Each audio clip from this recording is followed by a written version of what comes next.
Hello दोस्तों, welcome है सभी का यूपी एग्जाम्स वाला पर।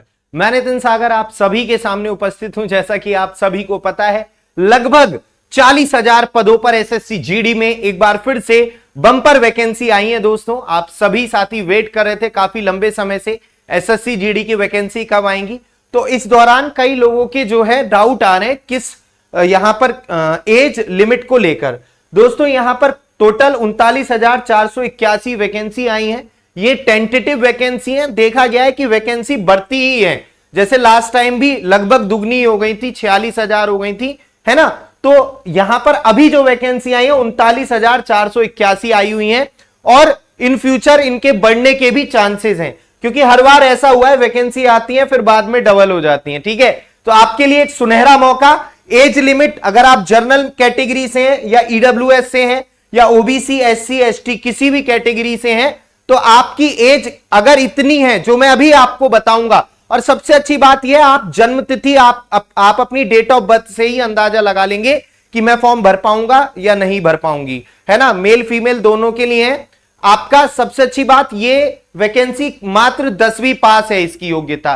अगर आपने 10th पास कर रखा है तो आप इसके लिए आवेदन कर पाएंगे। एज क्राइटेरिया जो है इसका, वो यहां पर अभी हम बात करेंगे दोस्तों।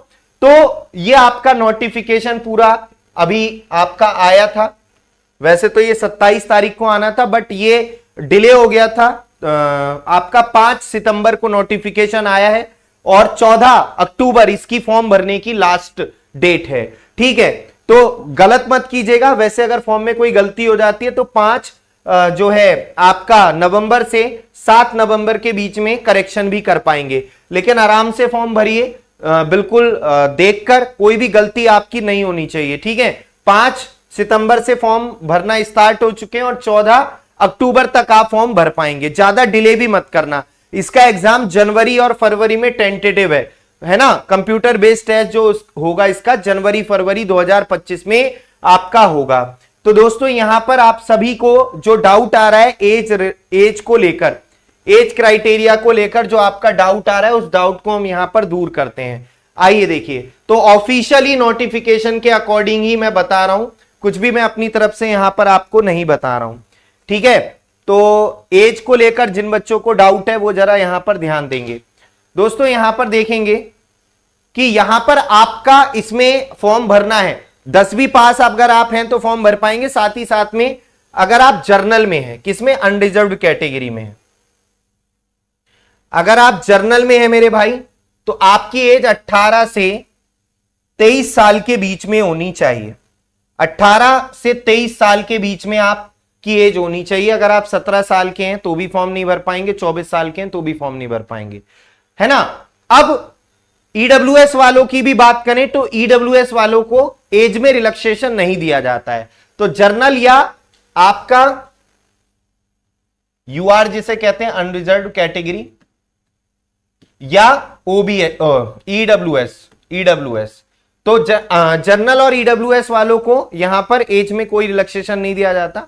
18 से 23 साल। अब डेट ऑफ बर्थ के अकॉर्डिंग, क्योंकि कई बच्चे डाउट में कि सर मैं अभी 18 का हुआ हूं या 18 का होने वाला हूं तो मैं फॉर्म भर पाऊंगा या नहीं भर पाऊंगा। सर मैं 23 साल का हो चुका हूं, 24वें साल में लग गया हूं, तो इनको कंफ्यूजन रहता है। तो मैं डेट ऑफ बर्थ से बता दे रहा हूं मेरे भाई। यहां पर एज काउंट हो रही है आपकी 1/1/2025, है ना।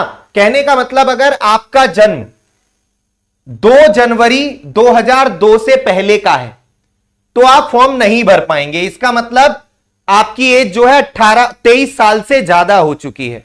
अगर आपका जन्म 2 जनवरी 2002 के बाद का है या 2 जनवरी 2002 का भी है तो भी आप फॉर्म भर पाएंगे। 1 जनवरी 2002 का भी जन्म है तो फॉर्म नहीं भर पाएंगे। 2001, 2000, 1999, 98 जनरल कैटेगरी की बात कर रहा हूं, ईडब्ल्यूएस वालों की। अगर जन्म आपका 2001, 2000 आपका 1999, 98 में जन्म हुआ तो फॉर्म नहीं भर पाएंगे। इवन 1 जनवरी 2002 को भी आपका जन्म हुआ है, अगर आप जर्नल में आते हैं अनरिजर्व्ड कैटेगरी में, ईडब्ल्यूएस का आपके पास सर्टिफिकेट है, तो आप फॉर्म नहीं भर पाएंगे जीडी का। ठीक है मेरे भाई। अच्छा, ये तो रही बात जर्नल वालों की। अभी अगर हम बात करते हैं दोस्तों, एससी एसटी को 5 साल का रिलैक्सेशन है। कितने का? 5 साल का रिलैक्सेशन है।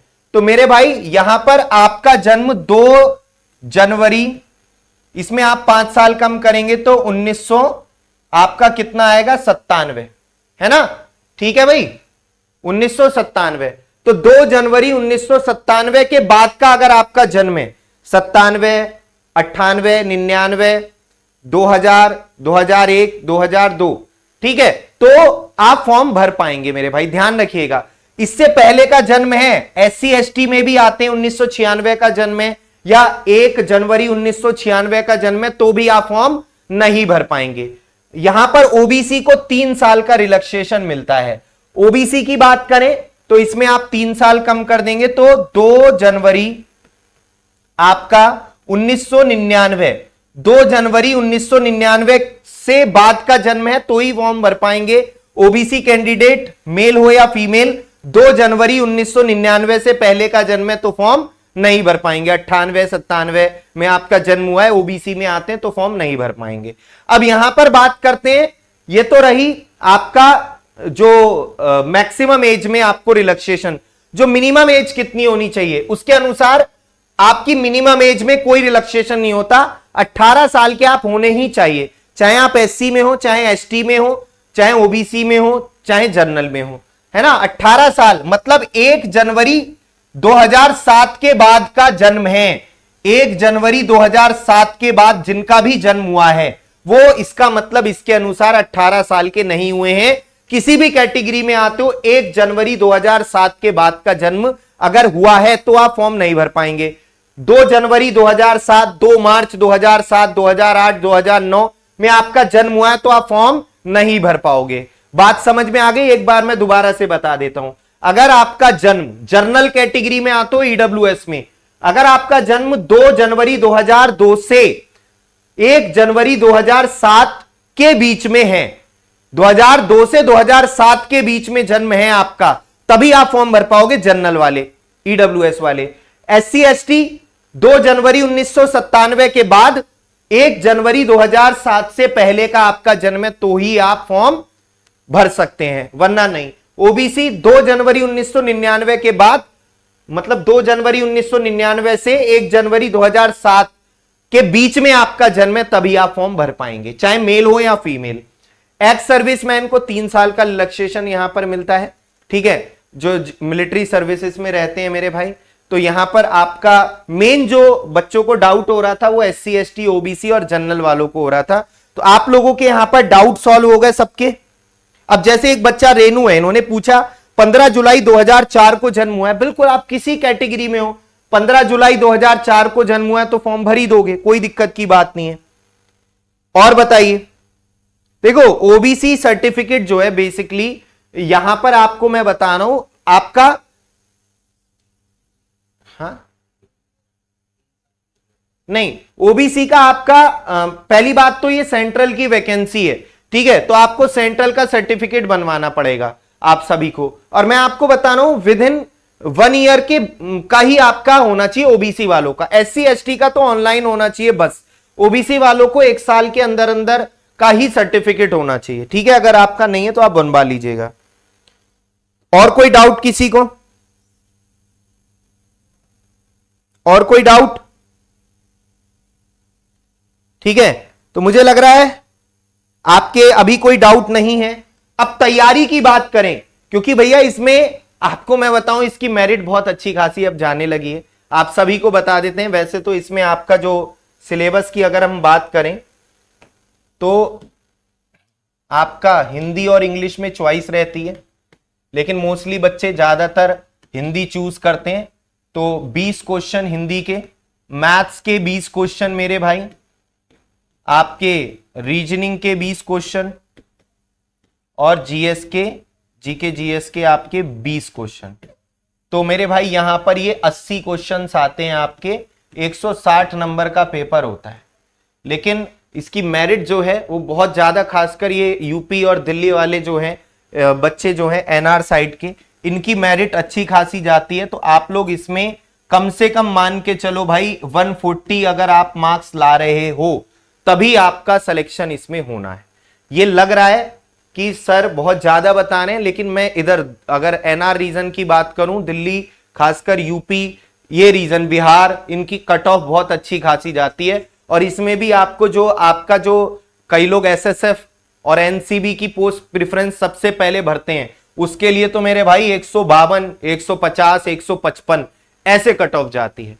तो पेपर आसान होता है इसका, है ना। पेपर में बच्चे ज्यादातर स्कोर अच्छा करते हैं अगर अच्छे से तैयारी करते हैं। आप सबसे पहले अगर आपको जीडी का इस बार एग्जाम निकालना है तो मेरे भाई आपको सिलेबस के अकॉर्डिंग, है ना, सिलेबस के अकॉर्डिंग जितने भी सब्जेक्ट्स हैं, जितने भी ये सब्जेक्ट्स हैं, उनको जो भी सिलेबस दिया है, टॉपिक्स उनके सारे आपको पढ़ने हैं, बेसिक से लेकर के जितने भी टॉपिक आपको सब्जेक्ट्स के अंदर दे रखे हैं वो सभी आपको पढ़ने में। एक इंडिविजुअल वीडियो इस पर लेकर आ जाऊंगा कि आपको क्या क्या पढ़ना है। सारे टॉपिक्स कहीं से भी पढ़ो। अगर आप हमसे पढ़ना चाहते हैं तो थोड़ा सा आपको 9 तारीख तक का सरप्राइज है। 9 सितंबर को आपके लिए सुबह 11 बजे एक सरप्राइज आ रहा है दोस्तों। अब आएगी सिलेक्शन की क्रांति एसएससी जीडी 2024-25 में। अगर आप सिलेक्शन लेना चाहते हैं तो 9 सितंबर सुबह 11 बजे आपके लिए कुछ स्पेशल आ रहा है। आप इस इवेंट में जरूर जुड़ेंगे, ठीक है।